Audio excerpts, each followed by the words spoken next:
une inspection routinière de camions au Texas a déclenché une enquête d'envergure nationale sur un réseau logistique clandestin, un véritable labyrinthe de tunnels cachés. Le long d'une autoroute, près de San Antonio, un camion frigorifique a été arrêté pour un contrôle de routine. Sous les produits frais, les enquêteurs ont découvert 100 kg de méthamphétamine. En quelques heures, l'attention s'est portée bien au-delà du simple chauffeur et de sa cargaison, vers la société de logistique derrière les documents.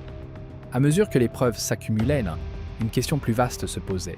S'agissait-il d'un envoi isolé ou d'un maillon d'un corridor conçu pour acheminer des stupéfiants à grande échelle? Bienvenue sur Frontières en alerte, où nous explorons les rouages cachés des opérations de sécurité et de contrebande. Restez avec nous pour découvrir comment une chaîne d'approvisionnement de confiance a pu être détournée et la révélation stupéfiante de ce qui se cachait réellement sous nos routes. Il était 14h17. Le long d'une autoroute à l'extérieur de San Antonio, au Texas, des agents menant un point de contrôle routier à haut risque ont fait signe à un grand semi-remorque frigorifique de s'arrêter pour une inspection commerciale standard. À première vue, rien ne semblait anormal. La remorque était propre. L'unité de réfrigération ronronnait de manière stable. Le chauffeur était resté calme en présentant un permis de conduire commercial valide et un manifeste de cargaison. Les documents indiquaient 25 tonnes de produits frais, tomates et laitues, destinés à un centre de distribution du Midwest. Le trajet était familier. Il avait effectué cette route des dizaines de fois. Selon les chiffres, la cargaison était parfaite. La température de la remorque était maintenue à 1,1 degré Celsius, exactement comme requis. Le camion appartenait à Atlas National Logistics, un transporteur reconnu à l'échelle nationale, classé parmi les 2% des meilleures entreprises de logistique du pays. Certifiée par le département des transports des États-Unis, elle détenait des dizaines de milliers de contrats avec de grands détaillants à travers les États-Unis. Sur le papier, c'était un nom qui passait généralement les points de contrôle avec une friction minimale. Mais l'étape suivante ne dépendait pas du papier. Une fois les documents vérifiés, le protocole standard exigeait une inspection secondaire. Un maître chien a amené un chien détecteur le long de la remorque.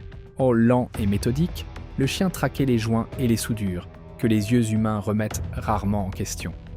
Près de l'essieu arrière, le chien s'est arrêté. Puis il s'est assis et a refusé de bouger. Les agents ont échangé un regard.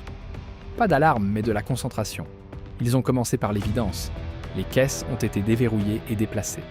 Les produits frais sont sortis en piles ordonnées, tomates, laitues, palettes semblant intactes. Rien n'apparaissait à découvert, aucun paquet lâche. Ils ont vérifié les panneaux latéraux. Un scanner de densité a été apporté et a balayé le plancher de la remorque. La lecture a été immédiate. Sous le pont réfrigéré, le scanner a détecté une anomalie. Le plancher mesurait plusieurs centimètres d'épaisseur de plus que la construction standard. Les outils ont été sortis, les boulons retirés, les panneaux métalliques ouverts. Sous le plancher réfrigéré, il n'y avait pas d'isolation. À la place, il y avait un compartiment sur mesure, hermétiquement scellé, rempli de bout en bout de paquets sous vide, empilés avec une précision industrielle. Le contenu a été confirmé plus tard, comme étant 100 kg de méthamphétamine. La valeur estimée sur le marché noir dépasserait plus tard les 8 millions de dollars pour ce seul camion. À ce moment précis, l'arrêt a cessé d'être routinier, non seulement en raison de la quantité, mais aussi de l'ingénierie. Il ne s'agissait pas d'un travail de dissimulation hâtif. Le compartiment était intégré à la structure de la remorque, conçu pour paraître normal, pour passer les inspections ordinaires, pour se déplacer sous des aliments destinés aux familles américaines. Alors que les dernières caisses de produits frais étaient bonnes mises de côté et que les paquets apparaissaient pleinement, une question s'est posée sur les lieux. Si un camion comme celui-ci pouvait circuler en toute discrétion, combien d'autres s'étaient déjà en mouvement à ce même instant, avec les mêmes documents, sur les mêmes routes familières? 30 minutes après la saisie, le chauffeur était assis dans une petite salle d'interrogatoire, une tasse d'eau en papier tremblant dans sa main. Il n'a pas discuté, il n'a pas exigé d'avocat. Il répétait la même phrase, presque comme pour la rendre vraie. « Je livre de la laitue. » Les agents ont posé des photos sur la table. Le plancher de la remorque retiré, le panneau métallique ouvert, les paquets scellés empilés en rangées serrées. Le chauffeur a regardé les images, puis a baissé les yeux. Je ne touche pas à la cargaison, a-t-il dit.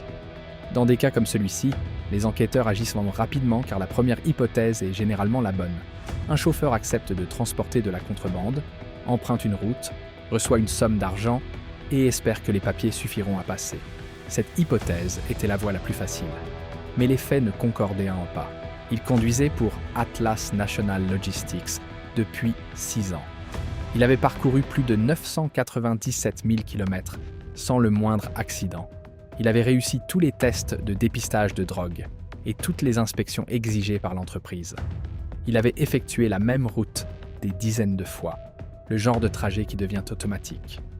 Les agents fédéraux ont examiné ces données de trajet et les ont comparées au registre d'expédition. Et les arrêts étaient routiniers. Les reçus de carburant correspondaient aux distances. Les pauses s'alignaient avec les temps de conduite légaux. Les délais de livraison correspondaient aux journaux de bord. Il n'y avait pas de schéma de détour, pas de pause inhabituelle, pas de second téléphone, aucun signe d'une opération parallèle cachée dans son emploi du temps. Cela a créé un problème différent. S'il mentait, l'histoire était familière. Un contrebandier s'était fait prendre, une cargaison avait été saisie, des accusations suivraient. Mais s'il disait la vérité, alors le camion lui-même était le contrebandier. Les enquêteurs sont revenus à la conception de la remorque et aux lectures du scanner. Le compartiment dissimulé se trouvait sous le pont réfrigéré, scellé derrière des panneaux boulonnés. Pour l'atteindre, il aurait fallu retirer des palettes de cargaison spécifiques dans une séquence exacte. Pas les palettes les plus proches de la porte, pas celles qui sont retirées en premier lors d'une livraison normale, mais un ordre précis que seule une personne formée à l'existence du compartiment connaîtrait. Un chauffeur-livreur n'aurait jamais appris cette séquence. Il ne risquerait jamais d'expérimenter avec elle lors d'un transport légal de produits, et il n'aurait aucune raison de le faire. Même le profil de poids avait été conçu pour paraître ordinaire. L'ensemble du plancher était monté sur des supports hydrauliques, calibrés pour répartir la charge, sans déclencher les capteurs de poids standards. La remorque pouvait transporter une masse supplémentaire et apparaître toujours équilibrée. Mais elle pouvait passer le type de point de contrôle qui mesure la conformité en quelques secondes. Cela signifiait que la dissimulation n'avait pas été construite pour tromper un seul agent un après-midi donné. Elle avait été conçue pour déjouer le système à maintes reprises. Les agents ont suivi cette logique jusqu'à son terme.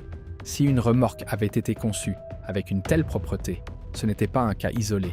C'était un modèle, une conception qui pouvait être installée sur toute une flotte et cachée derrière des documents légitimes, de l'air réfrigéré et un emploi du temps qui ressemblait exactement à du commerce. Le chauffeur a été reclassé de suspect à témoin. Les questions se sont éloignées de lui pour se tourner vers l'entreprise. Qui chargeait les palettes? Qui scellait la remorque? Qui s'occupait de l'entretien? Et qui décidait de l'itinéraire? Ces réponses revenaient toujours au même point. L'expédition Atlas, le chargement Atlas, l'entretien Atlas. Il arrivait quand on lui disait, il partait quand on lui disait, il signait quand on lui disait, il conduisait. À ce moment, la menace s'est encore étendue. Les chauffeurs irréprochables n'étaient pas une faiblesse dans cette opération. Ils étaient le bouclier. Des chauffeurs d'âge mûr, avec de longues carrières et des dossiers vierges, étaient précisément le genre de personnes auxquelles les systèmes de surveillance faisaient confiance sans hésitation. Et si Atlas pouvait cacher des stupéfiants à ses propres systèmes, la question urgente n'était plus ce que cet homme savait. Oh, mais combien d'autres camions Atlas transportaient déjà des cargaisons cachées sous des aliments destinés aux familles américaines? À la tombée de la nuit, l'attention ne portait plus sur la remorque au bord de la route, mais sur le nom imprimé sur le manifeste. Atlas National Logistics. En surface, Atlas ne ressemblait pas à une opération conçue pour le crime. Ce n'était pas une société écran. C'était une véritable entreprise qui opérait depuis 15 ans. Elle employait 500 chauffeurs. Elle gérait un vaste parc de stationnement et d'entretien au Texas. Elle détenait des contrats légitimes pour transporter des produits de frais pour Walmart, Costco et Kroger. Son dossier de conformité était suffisamment solide pour que la plupart des inspecteurs la traitent comme un dossier de routine. Cette légitimité n'était pas un détail, or c'était le fondement. Les unités de renseignement de la DEA ont commencé à cartographier l'entreprise de l'intérieur vers l'extérieur. Journaux de bord, planning de maintenance, numéro de série des remorques, dépôt d'assurance, paiement aux fournisseurs. La première question était brutale. Un cartel avait-il infiltré l'entreprise? La réponse était pire. Atlas n'avait pas été infiltrée. Elle était possédée. Une fois cette hypothèse changée, le reste de la structure est apparu. Les enquêteurs ont appris que la flotte était construite en couches. Environ 150 camions étaient complètement légitimes, effectuant des routes ordinaires avec des cargaisons ordinaires. Ils construisaient l'image publique. Ils construisaient le score de conformité. Ils généraient les factures qui faisaient d'Atlas un pilier de l'industrie. Fort les 100 camions restants étaient différents en interne. Ils étaient traités comme des unités prioritaires. Leurs horaires semblaient en ce normaux sur le papier, mais leurs remorques passèrent par un chemin de maintenance séparé. Ces véhicules étaient envoyés à un garage appartenant au cartel pour modification. Les mécaniciens n'installaient là pas d'espace de dissimulation aléatoire. Ils installèrent des systèmes conçus sur mesure, des compartiments hydrauliques sous les planchers réfrigérés, des panneaux renforcés alignés avec les joints d'usine, des attaches choisies pour imiter la construction standard, une répartition du poids ajustée pour éviter d'éveiller les soupçons. Le résultat était une remorque qui pouvait transporter des stupéfiants pendant que le chauffeur livrait des produits frais comme n'importe quel autre jour. Alors c'était le modèle commercial, une entreprise légale comme masque mouvant, une seconde flotte à l'intérieur de la première, et une main-d'œuvre de chauffeurs irréprochables, agissant comme camouflage protecteur. Puis, la saisie sur l'autoroute a mis en évidence quelque chose de plus grand que la flotte. En creusant davantage, les analystes ont commencé à voir des signes de protection qui ne correspondaient pas à l'ancien style de corruption. Plus de 20 hauts fonctionnaires liés à la surveillance du trafic, à l'urbanisme et à la réglementation logistique étaient intervenus directement ou indirectement pour aider l'entreprise. Il n'y avait pas de pot de vin évident écrit, pas d'enveloppe d'argent. C'était plus discret. Des appels téléphoniques, des introductions, des pressions appliquées dans les bonnes salles, des portes s'ouvrant quand elles auraient dû rester fermées, des plaintes disparaissant avant d'atteindre un régulateur. Ce n'était pas de la corruption au sens ancien du terme, c'était de la protection. Cette protection était centrée sur un complexe d'entrepôts lié aux opérations d'Atlas près de Corpus Christi. De l'extérieur, il était enregistré comme un site secondaire d'entreposage frigorifique près du port. Actif depuis 7 ans, rien n'y paraissait inhabituel en plein jour. Ce qui importait était sous terre. Les enquêteurs ont découvert des preuves d'un corridor souterrain renforcé, un tunnel spécialement construit s'étendant sur plus de 422 mètres, reliant l'entrepôt à un point d'accès côtier non enregistré. Ce n'était pas un système de drainage, ni une infrastructure de gestion des eaux pluviales. Il était suffisamment grand pour déplacer des cargaisons palettisées à une vitesse industrielle. Les analystes ont estimé que 30 à 40 tonnes de stupéfiants pouvaient transiter par ce corridor chaque année sans jamais apparaître dans les ports publics. Et cela a recadré l'arrêt de San Antonio. La saisie n'était pas le centre de l'opération, c'était la porte d'entrée. Le tunnel était la salle des machines. La flotte était la couche de distribution. Ensemble, ils formaient une passerelle de contrebande permanente, enfouie sous le sol américain, protégée par le silence, la paperasse et le temps. Au moment où les agents ont fini de cartographier la structure, une conclusion était inévitable. Démanteler un seul camion n'arrêterait jamais le flux. Tant que le tunnel alimenterait la flotte alimenterait les villes. Le plan est donc passé de la saisie à la fermeture totale. Plus de 400 agents fédéraux ont été mobilisés sans préavis public. Des unités du FBI, de la DEA et du DHS se sont discrètement positionnées dans 2 lieux critiques, Corpus Christi et San Antonio, tandis que des équipes supplémentaires se plaçaient le long des corridors inter-États, bien au-delà du Texas. Le tunnel alimentait la flotte alimentait les villes. À exactement 4 heures du matin, le signal a été donné. À travers les États-Unis, les routes étaient encore sombres. Les autoroutes inter-États traversèrent le Texas, l'Arizona, l'Illinois, la Géorgie, New York et 9 autres États. Des véhicules banalisés se sont mis en position sans sirène. Les sorties d'autoroute ont été scellées avant que la plupart des chauffeurs ne soient réveillés. Les stations de pesage, qui dormaient normalement jusqu'à l'aube, se sont animées avec des forces d'intervention armées. Le premier arrêt a duré moins de 90 secondes. Un camion frigorifique se dirigeant vers l'ouest pensait faire face à une inspection de routine. Le chauffeur est descendu, une tasse de café encore chaude à la main. Au moment où le camion s'est complètement immobilisé, il était menotté. Sous des caisses d'avocats, les agents ont découvert 62 kg de méthamphétamine, emballés sous vide et numérotés comme de l'inventaire. Puis le schéma s'est répété. Une autre cargaison de produits, un autre compartiment sous un plancher réfrigéré. une autre pile de paquets scellés placés avec la même précision industrielle. Il ne s'agissait pas de caches isolées. C'étaient des expéditions standardisées. À 4h18, 27 camions avaient été arrêtés. Et à 5h du matin, le commandement fédéral a confirmé des saisies simultanées dans 12 États. Mais les autoroutes n'étaient en que la moitié du champ de bataille. À San Antonio, des équipes tactiques ont forcé l'entrée du siège social vitré, qui avait passé les inspections pendant 15 années consécutives. Les portes ont volé en éclats. Des agents ont inondé les couloirs. Des serveurs ont été retirés des racks alors qu'ils étaient encore chauds. Des cadres qui portèrent des costumes sur mesure la veille ont été contraints de s'allonger face contre terre sur les sols polis, tandis que les techniciens d'épreuve marquèrent les appareils avec du ruban jaune. Au même moment, une autre équipe se dirigeait vers le sud, vers Corpus Christi. Les phares ont percé l'obscurité autour d'un entrepôt qui n'était jamais censé être découvert. Lorsque les agents ont percé le béton armé, ils ont atteint le tunnel, scellé trop tard. À l'intérieur se trouvèrent des chariots élévateurs abandonnés et des palettes à moitié emballées posées sur des plateformes, comme si le travail avait été interrompu en plein mouvement. Sur une seule plateforme, les enquêteurs ont compté 1300 kg de stupéfiants empilés et prêts pour le transport intérieur avant le lever du soleil. Ce n'était pas le chaos. Au cours des 2 premières heures, les agents ont saisi plus de 9000 kg de drogue, gelé 112 millions de dollars sur des comptes et arrêté plus de 180 suspects. Les réseaux de communication des cartels se sont effondrés, les téléphones sont devenus muets et les systèmes cryptés se sont figés en pleine transmission. À midi, les totaux confirmés étaient en stupéfiants.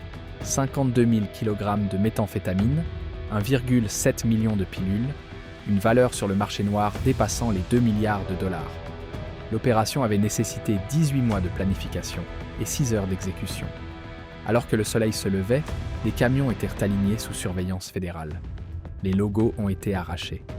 Les chauffeurs se tenaient sur le bas-côté, certains conscients, beaucoup non, réalisant que l'entreprise à laquelle ils faisaient confiance était liée à un empire criminel. Ce n'était pas un simple raid, c'était une fermeture complète.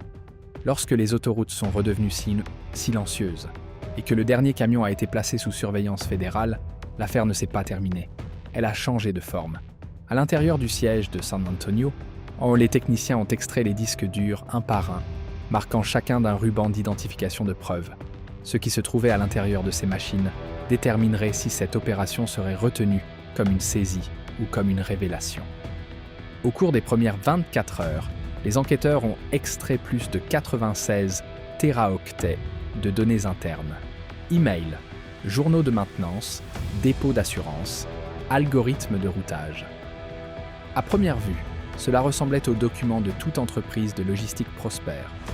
Audit propre, indicateur de livraison à temps, récompense web de sécurité. Puis des schémas ont émergé. Les analystes ont identifié 1137 expéditions réparties sur 7 ans qui suivaient une logique de routage dénuée de sens économique. Les camions empruntaient des chemins plus longs. Les coûts de carburant étaient les plus élevés. Les délais de livraison étaient délibérément inefficaces. Sur le papier, ces routes perdaient de l'argent. En réalité, elles en généraient en reconstruisant les factures et les demandes d'assurance. Les agents ont découvert comment les pertes étaient discrètement couvertes. Réparation de réfrigération gonflée, contrats de maintenance fantôme, honoraires de consultation payés à des entreprises qui n'existaient que sous forme de boîtes aux lettres. Chaque transaction était petite, souvent inférieure à 48 000 $, soigneusement maintenue en dessous des seuils de déclaration automatique. Individuellement, les paiements semblaient inoffensifs. Ensemble, ils formaient un fleuve. Sur 7 ans, ce fleuve a déplacé plus de 620 millions de dollars qu'à blanchissent par la propre paperasse de conformité américaine. Puis sont apparus les numéros d'identification des véhicules, NIV. Un analyste principal a projeté un écran et la pièce est devenue silencieuse. Les mêmes numéros d'identification de camions sont apparus dans 2 bases de données fédérales distinctes. Une identité liée à des livraisons de produits frais de routine. L'autre, discrètement liée à des stupéfiants provenant d'affaires sans rapport dans différents États. Les camions avaient une double vie.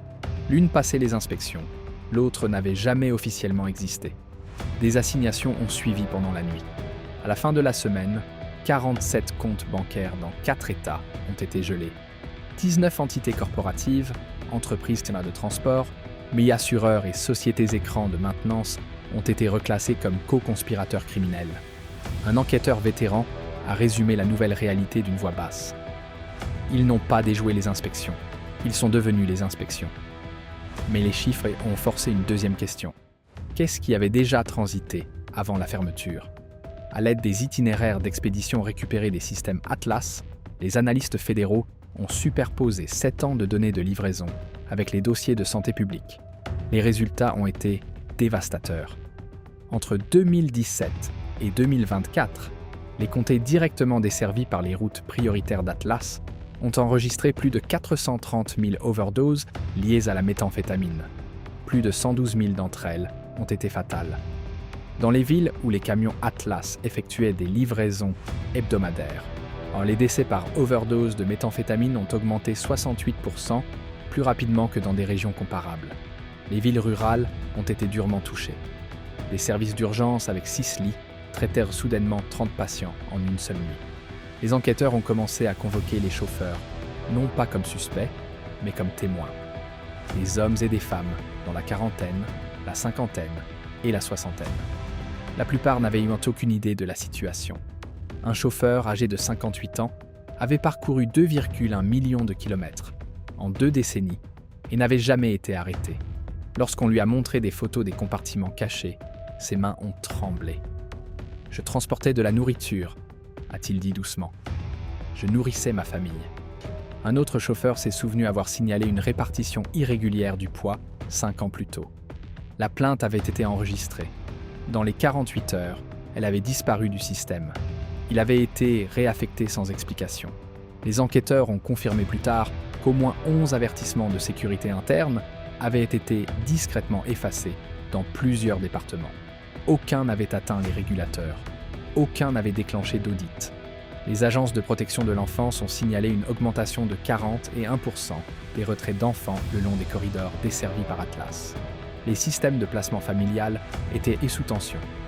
Dans un comté du Midwest, près d'un enfant sur 4 entrant dans les services sociaux avait un parent avec une exposition documentée à la méthamphétamine, alliée à des délais de livraison correspondant aux expéditions d'Atlas. Une modélisation prudente suggère que la structure liée à Atlas pourrait avoir contribué à plus de 190 000 décès prématurés à l'échelle nationale sur 7 ans. Le matin après la fermeture n'a pas été ressenti comme une victoire, il a été ressenti comme un après-coup. Dans les 72 heures, les unités de renseignement suivant les marchés illicites ont signalé que le prix de la méthamphétamine dans la rue avait grimpé de près de 300% dans plusieurs régions. Dans certaines parties du Midwest, un gramme qui se vendait autrefois 20 $ a dépassé les 60 $. Les analystes ont confirmé plus tard que plus de 8400 nœuds de distribution actifs avaient brusquement cessé de communiquer en une seule journée. À Washington, des audiences d'urgence ont été convoquées à huis clos. Les auditeurs ont révélé qu'Atlas avait passé toutes les inspections fédérales pendant 15 années consécutives. Pas une seule fois elle n'avait été signalée pour des irrégularités suffisamment graves pour déclencher un examen complet. La paperasse était immaculée. Les scores de conformité étaient exemplaires, trop exemplaires. Les garde-fous avaient été utilisés comme camouflage. En quelques jours, Atlas National a cessé d'exister en tant qu'entité légale. Les licences d'exploitation ont été révoquées. Les actifs ont été saisis. Les propriétés ont été clôturées. Plus de 500 chauffeurs se sont retrouvés soudainement au chômage, beaucoup apprenant par les nouvelles que leurs moyens de subsistance étaient liés à un empire criminel. Des services de conseil ont été mis en place. Seuls les agents fédéraux ont organisé des réunions, non pas pour interroger, mais pour expliquer. Le long des anciennes routes, les communautés ont connu quelque chose de rare. Les services d'urgence ont signalé une baisse de 22% des admissions liées à la méthamphétamine en 2 semaines. Les forces de l'ordre ont constaté une diminution temporaire des cambriolages et agressions liées à la drogue. Les refuges ont signalé moins d'admissions nocturnes. Le changement était fragile mais indéniable. Pourtant, les analystes ont averti que le modèle n'était pas unique. Atlas n'était que l'exemple le plus raffiné découvert jusqu'à présent. Le bilan final est resté brutal. 52 000 kg de méthamphétamine saisie, 1,7 million de pilules retirées de la circulation, 112 millions de dollars gelés, plus de 180 arrestations. Mais la leçon plus profonde était plus difficile à oublier. L'opération ne se cachait pas du système. Pendant des années, elle a fonctionné comme le système lui-même.